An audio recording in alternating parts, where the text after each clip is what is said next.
42 years ago here in Norway at the 1952 Oslo Olympics, he was a flashy young skater who would capture his second straight gold. Not long after, he became America's TV coach, teaching us all about the sport. Vern Lundquist takes a look at the dynamic Dick Button, past and present.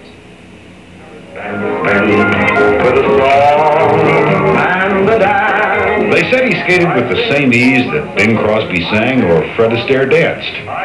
A fitting description for a two-time gold medalist who changed the face of figure skating, gracing it with his athleticism and style.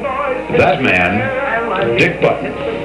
There was nothing delicate about my skating. There was a great deal of speed and a great deal of power to it. And I was blessed with good technique, good teaching. And as a result, it all came together, I think, well. But it came together in the era before televised sports. The irony is that Dick Button is better known today for his commentary than for his figure skating. It was Button's contribution to the then infant sport which helped liberate it from the restrictions of the 30s. Can you imagine going to Europe in 1947 and 1948? The world's most devastating war had just concluded. We were the fresh young Americans, and we swept into Europe healthy, good training, family support, undevastated by the Second World War, and advanced the sport. It was a shock troops that came in. We didn't know that we were causing this. It just happened. Button's innovations forced skating to a new level.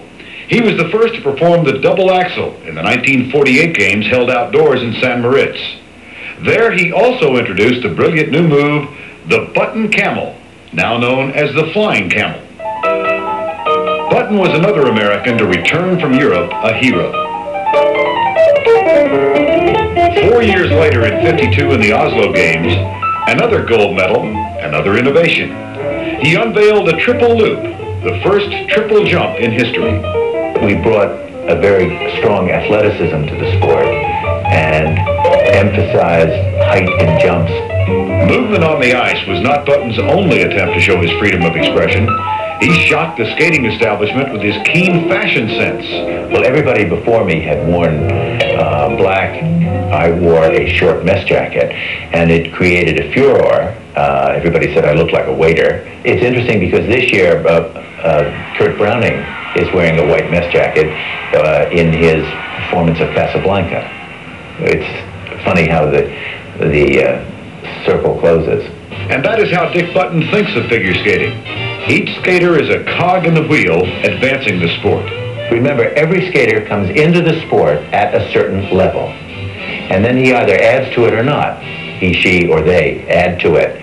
And when they are an important skater or a great skater, if when they leave the sport has changed and become better and different just because they were in it.